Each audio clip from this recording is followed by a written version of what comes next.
जब सास ससुर स्नान करने के लिए जाने लगे तो बहू अड़ गई कि मुझे तो 7 कोठों की चाबी चाहिए। तब ससुर ने कहा कि इसे चाबी दे दो। तब सास ने बहू को चाबी दे दी। सास ससुर के जाने के बाद जब बहू ने दरवाजे खोले तो देखा कि किसी में अन्न भरा है, किसी में धन भरा है और किसी कोठे में बर्तन पड़े हैं।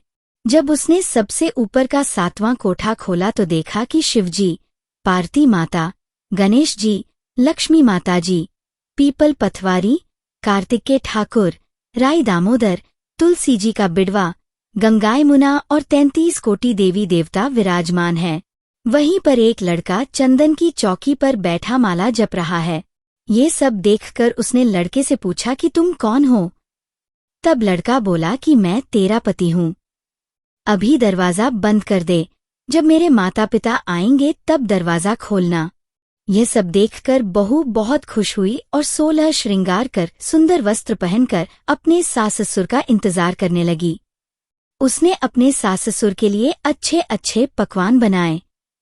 जब उसके सास ससुर घर पर आए तो बहू ने उनका आदर सत्कार किया और प्रेम पूर्वक खाना खिलाया और हाथ पैर दबाने लगी पैर और कहा कि माँ, आप इतनी दूर गंगा यमुना स्नान करने के लिए जाती हो तो आप थक जाती हो, इसलिए आप घर पर ही स्नान क्यों नहीं करती हो?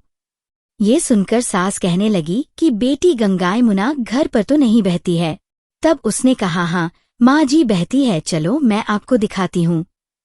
जब बहू ने 7वां कोठा खोलकर दिखाया तो उसमें शिव जी, पार्वती जी, गणेश जी, लक्ष्मी जी, पीपल पथवारी, कार्तिकेय ठाकुर, राई दामोदर, तुलसी जी का बिड़वा, गंगा यमुना बह रही है और 33 कोटि देवी देवता विराजमान है। वही चौकी पर बैठा एक लड़का माला जप रहा है। माँ ने उसे देखकर कहा कि बेटा तू कौन है?